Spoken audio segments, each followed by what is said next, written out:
Yung title ng ating topic ngayong umaga ay Understanding Sleep Deprivation. So, ayun. What is sleep deprivation? First ay, ano muna yung sleep, ano ba yung pagkakaintindi mo sa topic natin ngayon? Ha? Ano, yun nga, may nahihirapan makatulog ng maayos or yun. Yun. Definition of sleep deprivation ay, sleep deprivation occurs when an individually consistently fails to get adequate sleep, impacting overall health and well-being. Yung sleep deprivation daw ay yung pagkakulang sa tulog na naapektuhan yung ating overall health. Ibig sabihin, yung ating kalusugan.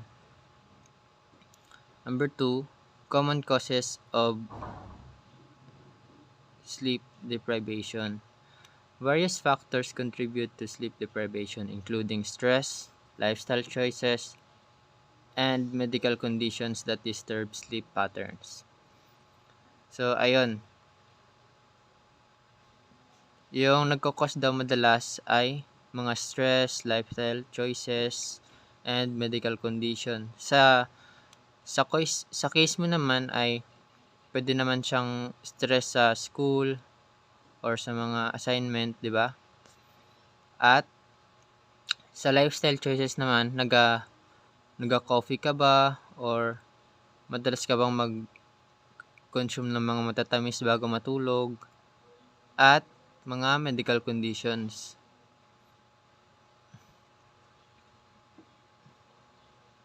Ayun. Causes of sleep deprivation. Number 1, poor sleep hygiene. Inconsistent sleep schedules and excessive screen time can disrupt natural sleep patterns, leading to inadequate rest. Number 2, medical conditions such as insomnia, sleep apnea, chronic pain, and severely affects one's ability to achieve restful sleep. Ayun, kanina nasabi ko na rin ata to. Yung poor sleep hygiene, yung pagkaputol-putol ng ating mga tulog or mga nag-disrupt sa ating pagtulog.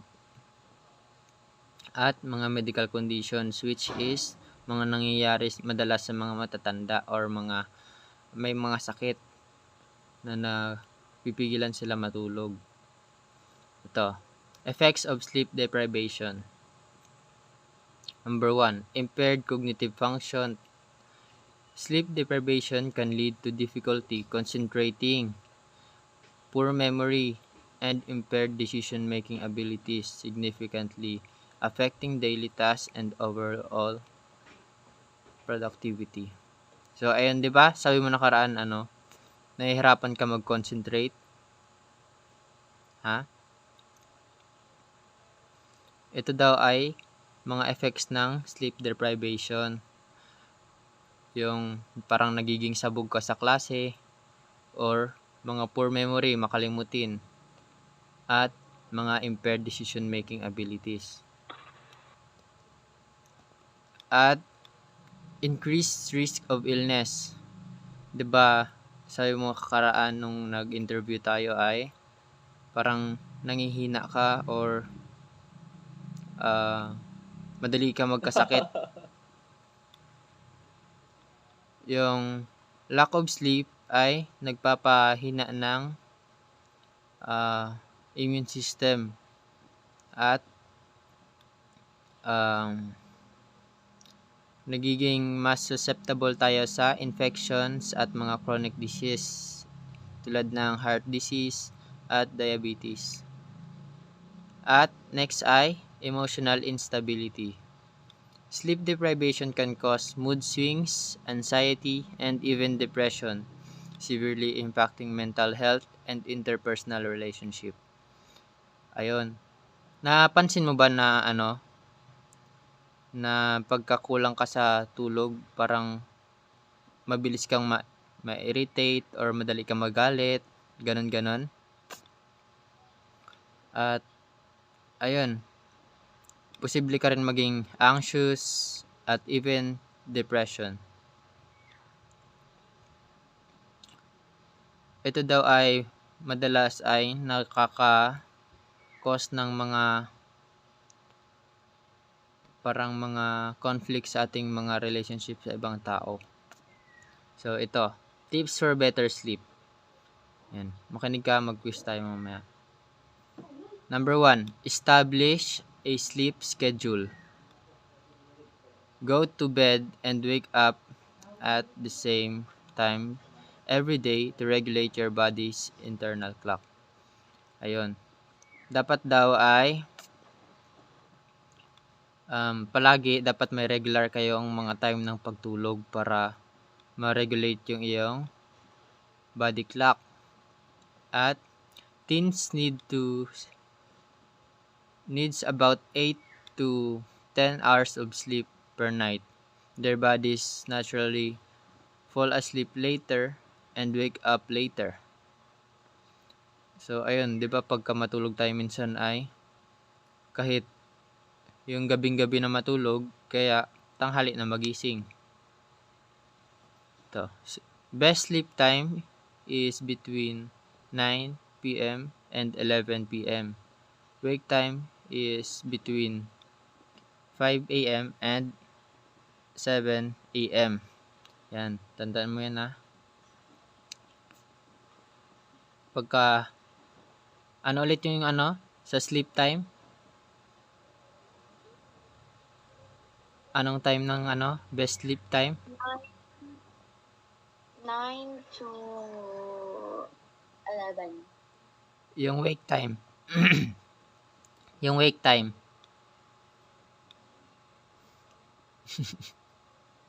Ano?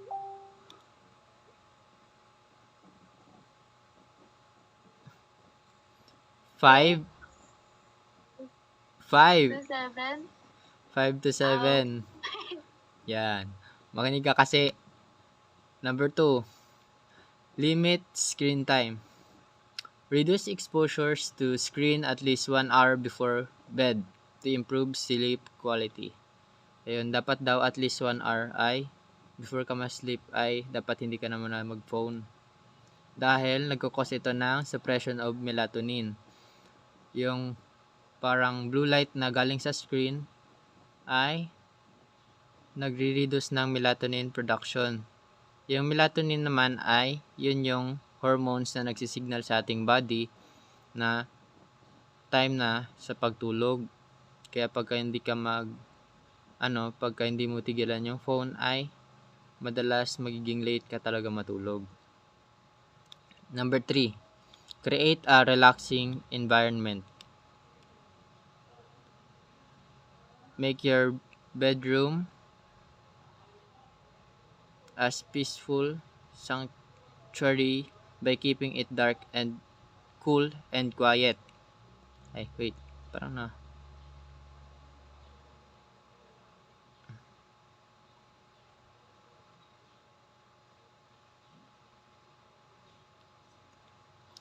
Keep it dark, cool, and quiet. Dapat daw ay tahimik yung ating bedroom para madali kang makatulog.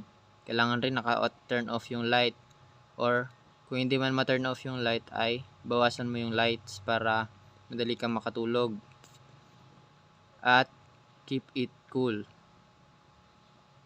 para hindi ka pagpawisan or mahirapan matulog.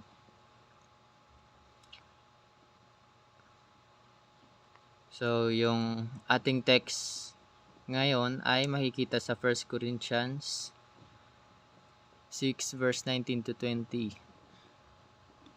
Basahin ko Do you not know that your bodies are temples of the Holy Spirit who is in you, whom you have received from God? You are not your own. You were bought at a price. Therefore, honor God with your bodies. Ayun. Dapat daw ingatan natin. Kahit sa Bible, sabi ay Ingatan natin yung ating bodies dahil ito ay gift from God at yung tirahan ng Holy Spirit or ni God. Kaya dapat ay we should take care of it. Okay? Sige. Quiz tayo. Quiz. Wait. Ano ba to?